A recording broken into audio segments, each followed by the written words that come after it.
बिस्मिल्लाहिर्रहमानिर्रहीम। अच्छा बेटा, नेक्स्ट हमारा टॉपिक है स्टैटिस्टिकल ट्रीटमेंट ऑफ एंट्रोपी। इसमें स्टैटिस्टिकल ट्रीटमेंट ऑफ एंट्रोपी से क्या मुराद है?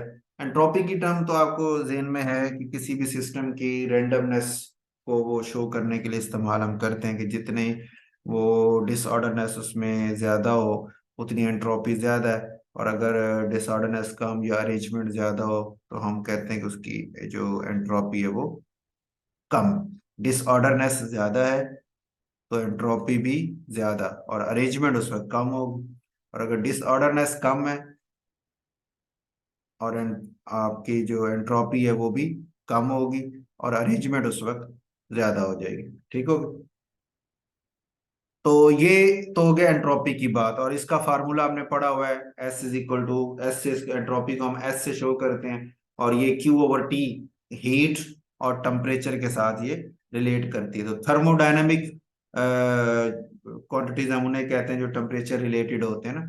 तो अब जो एंट्रोपी है और प्रोबेबिलिटी है, प्रोबेबिलिटी हम कहते हैं ना चांस को, कि ये फलां काम हो रहा है तो उसमें क्या चांस है कि ये फलां ये चीजें जो इस तरह अरेंज होंगी। जैसे ऑर्डरनेस की हम बात कर रहे हैं, जैसे गैस के मालिक उस एक कमरे में हो और आप एक तरफ से उनको एक छोटे से सुराख से मालिक उसको छोड़ते हैं, तो प्रोबेबिलिटी यही है, चांस यही है कि वो पूरे मालिक उसके जो आपका सिलेंडर है, कमरा है, उसके अंदर वो फैल जाएंगे। इस तरह नहीं करेंगे कि किसी एक कोने में सारे इकट्ठे होकर बैठ जाएंगे। तो इकट्ठे होकर बैठने के जो चांस है वो कम है, और फैल जाने के चांस ज्यादा है। ये ज्यादा उसकी प्रोबेबिलिटी जो है वो चांसेस ये है कि वो पूरे मालिकूज में फैल जाए। अच्छा, जब वो गैस के मालिकूल फैलेंगे तो आप कहेंगे सर एंट्रोपी तो अब ज्यादा हो गई, कि वो फैलने के चांसेस भी ज्यादा है। मोस्ट प्रोबेबल जो शक्ल है, ज्यादा प्रोबेबिलिटी वाली फॉर्म यही है इसकी गैस की, कि वो होमोजेनियसली वो पूरे उस जगह पे वॉल्यूम पे फैल जाए। ठीक हो गए। तो एंट्रोपी भी हमारी डिसऑर्डरनेस से रिलेट करेगी। करते हुए हम देखें तो फिर जब मालिक्यूल सारे फैले हुए होंगे तो रेंडमली मूव कर रहे होंगे, तो एंट्रोपी की वैल्यू भी उनकी बहुत ज्यादा होगी। इसका मतलब प्रोबेबिलिटी जितनी ज्यादा गैस के मालिक्यूल्स के हवाले से, उतनी एंट्रोपी भी ज्यादा होगी। क्योंकि हमारा ये टॉपिक गैसेस के हवाले से ना, इस वक्त लिमिटेड हम गैसेस की ही बात करेंगे, लिक्विड सॉलिड को यहाँ पर हम कंसिडर नहीं कर रहे। अच्छा, अब बात आ गई थर्मोडायनामिक प्रोबेबिलिटी से क्या मुराद है, कि जब आप प्रोबेबिलिटी और एंट्रोपी के दरमियान रिलेशनशिप जो है डिस्कस करते हैं तो उसको हम थर्मोडायनामिक प्रोबेबिलिटी का नाम देते हैं। यानी हम एक इक्वेशन ड्राइव करते हैं जिसमें एंट्रोपी भी मौजूद है, जिसमें प्रोबेबिलिटी का फैक्टर भी मौजूद है, और उस इक्वेशन को हम थर्मोडायनामिक प्रोबेबिलिटी का नाम देते हैं। क्यों थर्मोडायनामिक क्यों कह रहे हैं? क्योंकि एंट्रोपी टेम्परेचर से रिलेट कर रही है, और थर्मोडायनामिक प्रोबेबिलिटी जो है वो प्रोबेबिलिटी एंट्रोपी से रिलेट कर रही थी। एंट्रोपी फर्दर आगे टेम्परेचर पे रिलेट कर रही होती है, तो इसलिए वो ओवरऑल हमारे पास एक थर्मोडायनेमिक प्रोबेबिलिटी की टर्म बन जाती है। ठीक हो गया। वो हमें बता क्या रही है ये थर्मोडायनेमिक प्रोबेबिलिटी से मुराद क्या है, कि total number of different ways in which the given system in the specified thermodynamic state में बी रियलाइज्ड, कि वो मुख्तलिफ वेज जिसमें एक सिस्टम आप थर्मोडायनेमिक स्टेट यानी खास टेम्परेचर के ऊपर जो उसकी स्टेट बनती है उस पे आप उसको रियलाइज कर सके। और इसको हम शो करते हैं डब्ल्यू के साथ। यानी डब्ल्यू जो प्रोबेबिलिटी को शो कर रहा है, ये असल में एक थर्मोडायनामिक प्रोबेबिलिटी है, टेम्परेचर के साथ रिलेट होके ये चल रहा है।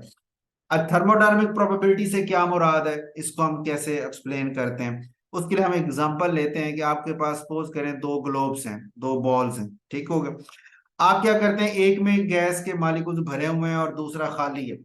जब आप दोनों को जोड़ दें और दरमियान में से एक कॉर्क जो उसको ओपन कर दें, तो अब गैस के मॉलिक्यूल क्या करेंगे, जो एक ग्लोब से दूसरे ग्लोब की तरफ मूव करेंगे। लेकिन ऐसा नहीं होगा कि सारे के सारे एक ही ग्लोब में इकट्ठे हो जाएं, ऐसा नहीं होगा।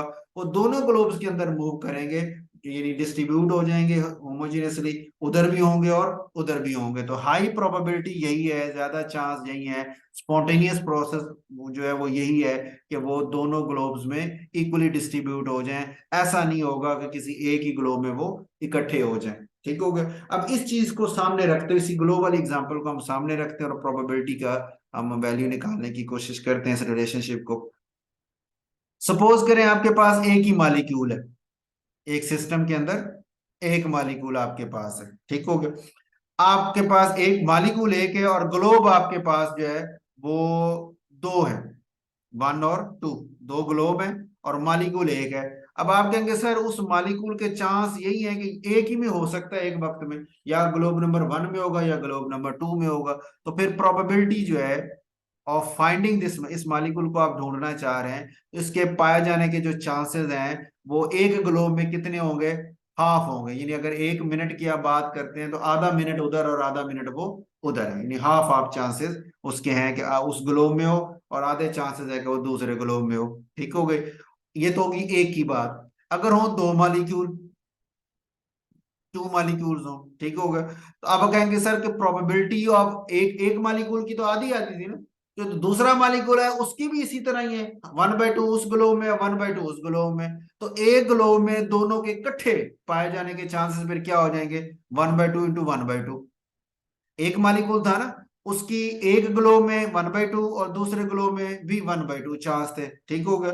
अब जब आपके पास दूसरा मॉलिक्यूल आया तो उसके भी 1/2 और 1/2 चांस ही है। इसको अगर मैं विचली थोड़ा सा कर लेते हैं, ताकि एग्जांपल लेके ना डायग्राम से ड्रा कर लेते हैं, थोड़ा और इजी हो जाएगा अगर इसमें कंफ्यूजन हो रही है तो।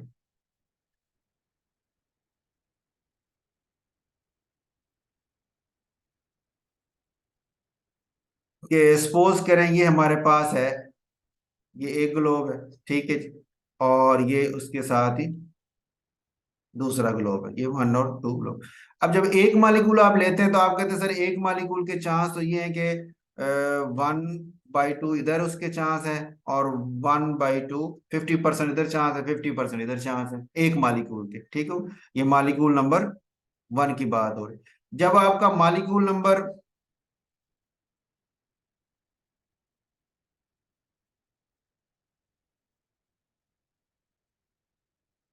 ठीक है, जब आपका मालिक्यूल नंबर 2 आता है, सेकंड वाला आता है, ठीक होगा, तो उसके भी चांस इसी तरह ही बनेंगे, सेकंड के भी 1/2 उसका इधर चांस होगा, और 1/2 उसके पाने के पाए जाने के चांस इधर होंगे। ठीक होगा। अच्छा, अब ये दो, और इस एक में, एक ही में दोनों पाए जाएं, वो कैसे पता चलेगा? आप कहेंगे सर 1/2 और 1/2 को आपस में मल्टीप्लाई कर लें तो ये बन जाएगा 1/4। मल्टीप्लाई होगा ना, प्लस नहीं। अच्छा, अगर आप प्लस करते हैं तो 1/2 प्लस 1/2 का आंसर तो 1 आ जाएगा। इसका मतलब दोनों के दोनों होंगे इसी एक ही ग्लोब में, दूसरे में जाएंगे नहीं, ये तो आप मुमकिन नहीं है ना। प्रोबेबिलिटी तो यही है कि भाई इधर भी है और इधर भी चांस है। ठीक होगा। तो अगर मल्टीप्लाई करते हैं तो उसका आंसर निकलता है 1/4। इसका मतलब ये हो गया कि दोनों मॉलिक्यूल के इकट्ठे एक ही ग्लोब में पाए जाने के चांसेस जो है वो 1/4 है। ठीक है, कि पूरे चौथा हिस्सा है कि वो दोनों इकट्ठे हों, वरना ज्यादा चांस यही है कि एक उधर होगा और एक उधर होगा। दोनों का इकट्ठा एक ही ग्लोब में होने के चांस 1/4 है।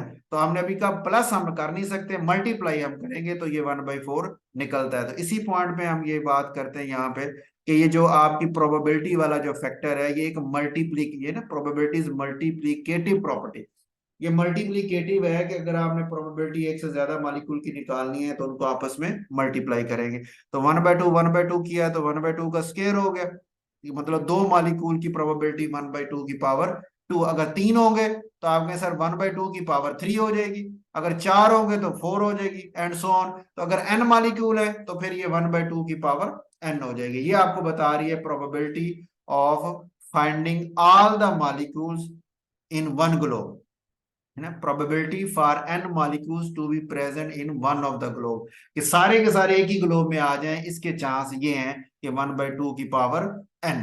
इसी को हम प्रोबेबिलिटी का नाम देते हैं। ठीक है, कि इन एन मॉलिक्यूल्स की प्रोबेबिलिटी इसके बराबर है। यहां तक ओके हो गई। अच्छा, अब अगली बात, हमने अभी बात की थी कि सर प्रोबेबिलिटी तो यूनिफॉर्म डिस्ट्रीब्यूशन की ज्यादा होती है। Probability of uniform distribution is very high, कि सारे के सारे एक ही जगह इकट्ठे कभी भी नहीं होंगे, वो दोनों ग्लोब्स के अंदर डिस्ट्रीब्यूट हुए पड़े होते हैं। ठीक हो गए। तो एक ही जगह में, एक ही ग्लोब में उनके इकट्ठे होने के चांसेस वेरी वेरी स्मॉल है। इसका मतलब है कि जितने भी आपके स्पॉन्टेनियस प्रोसेस हैं वो चेंज शो करते हैं, कौन सी, from a less probable to a more probable state, कि वो भी ज्यादा कम चांस वाले से ज्यादा चांस वाली चीज की तरफ मूव करते हैं, कि जैसे यहाँ मालिक्यूल जो है वो इक्वली डिस्ट्रीब्यूट हो रहे हैं, और ये जो 1/2 की पावर n का मतलब बहुत कम चांस होंगे ना। जैसे यहाँ हमने बात की 1/2 का मतलब था, 1/2 का मतलब था कि 50% चांस है, और 1/4 का मतलब है 25% चांस है। ठीक है, 1/8 का मतलब यानी चांसेस और कम होते जा रहे हैं। ठीक हो गए। तो यही वो बात यहाँ कर रहा है कि आपकी कोई भी चीज हमेशा लेस प्रोबेबल वाली शक्ल से मोर प्रोबेबल वाली शक्ल की तरफ मूव करना चाहती है, जाना चाहती है। तो इसका मतलब प्रोबेबिलिटी जितनी ज्यादा होगी उतनी एंट्रोपी भी ज्यादा हो जाएगी, क्योंकि मालिक्यूल देखे ना डिस्ट्रीब्यूट हो रहे हैं ना होमोजियसली गैस के मालिक्यूल, उस ग्लोब में भी उस ग्लोब में भी, तो रैंडमनेस तो ज्यादा होगी। अगर ये इकट्ठे एक ही ग्लोब में आ जाए तो आप कहेंगे सर ये तो कुछ हद तक अरेंज हो गए हैं, तो एंट्रोपी इसकी कम हो गई है। लेकिन प्रोबेबिलिटी ज्यादा किसकी है कि वो दोनों ग्लोब में होमोजियसली अरेंज हो जाएं, उस दोनों में डिस्ट्रीब्यूट हो जाएं। जब दोनों में डिस्ट्रीब्यूट होंगे तो फिर एंट्रोपी भी ज्यादा हो जाएगी, क्योंकि डिसऑर्डरनेस अब ज्यादा है दो ग्लोब्स के अंदर एक ग्लोब की निस्बत। ठीक हो गए। तो इस वजह से हम कहते हैं greater the probability greater the entropy. तो प्रोबेबिलिटी और एंट्रोपी का आपस में एक डायरेक्टली प्रोपोर्शनल का रिलेशनशिप हमें समझ आ गया, कि ये जितनी एंट्रोपी ज्यादा होगी उतनी प्रोबेबिलिटी भी ज्यादा, या प्रोबेबिलिटी ज्यादा है तो एंट्रोपी भी ज्यादा होगी गैस के मॉलिक्यूल्स के लिए। ठीक हो गए। अब रिलेशनशिप तो हमें समझ आ गई, ये डायरेक्टली प्रोपोर्शनल है, कि S is equal to function of W, कि डब्ल्यू बढ़ेगा तो एस बढ़ जाएगा, कम होगा तो कम होगा। ये तो ओके हो गया। अब हमने कहा एफ से मुराद है फंक्शन। फंक्शन से मुराद क्या है, मैथ की टर्म होती है ना फंक्शन, फंक्शन में जैसे नेचुरल लॉग है यहाँ लगेगा, इंटीग्रेशन यहाँ लगेगी, एक्सपोनेंशियल फॉर्म आएगी, क्या चीज आएगी एफ की जगह, इस एस और डब्ल्यू का रिलेशनशिप जो बता सके। डायरेक्टली तो हो गए, लेकिन क्या S is equal to natural log of W है, या S is equal to log of आपका आ गया ई की पावर एक्सपोनेंशियल फॉर्म है वो वाला, उसके साथ डब्ल्यू है, या एस की फॉर्म एस जो है वो कोई और मैथ का फंक्शन इंटीग्रेशन वाला या डेरिवेटिव वाले फॉर्म कोई फंक्शन के साथ आ जाती। तो अब हमारा अगला काम ये है कि ये एफ जो है यहाँ पे फंक्शन कौन सा लगा हुआ है, नेचुरल लॉग वगैरह कौन सा है, वो हम फाइंड करना चाह रहे हैं। हमारी फाइनल इक्वेशन तो यही बनती है, ये जो नीचे लिखी हुई है एस इज इक्वल टू के नेचुरल लॉग ऑफ डब्ल्यू बनती है। तो असल में हमने यही साबित करना है कि यहाँ पे नेचुरल लॉग वाला फंक्शन लगेगा, तो ये वाली बात हमारी ठीक आएगी कि S is equal to function of W है। ठीक है। अब नेचुरल लॉग वाला फंक्शन कैसे लगेगा उसको हम एक्सप्लेन करने जा रहे हैं, कि हमारे पास दो सिस्टम हो, अगर फर्ज करें दो है, एक सिस्टम वन और एक सिस्टम टू है। सिस्टम वन की एंट्रोपी अपनी है, सिस्टम टू की एंट्रोपी अपनी है, इसे एस वन कह लें उसे एस टू कह लें। इन दोनों को अगर आपने इकट्ठा करना है, एंट्रोपी उनकी टोटल फाइंड करनी है, तो हम इन दोनों को क्या करेंगे, जमा कर लेंगे, एस वन जमा एस टू कर लेंगे। तो एस टोटल एंट्रोपी निकालेंगे तो आएगा S one plus S two. की एंट्रोपी जो है ना वो एक एडिटिव फंक्शन है, एडिटिव प्रॉपर्टी है, यानी वो हम दो दो चीजों की एंट्रोपी को अगर आप इकट्ठी बताना चाह रहे हैं तो हम उन दोनों को जमा करेंगे।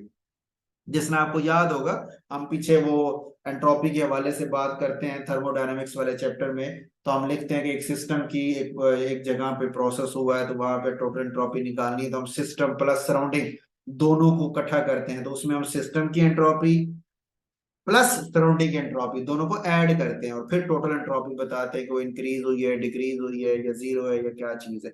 ठीक हो गए। तो यहाँ पे हम वही बात करें कि एंट्रोपी आपकी दो सिस्टम्स को अगर इकट्ठी करनी हो तो वो ऐड की जाती है। अच्छा, ये जब ऐड होगी, ये ऐड हो गई S one plus S two, उधर से आपका एफ फंक्शन था एफ डब्ल्यू वन, ठीक है, और एफ डब्ल्यू टू, तो वो भी ऐसे ऐड होने चाहिए, function of W one plus function of W two.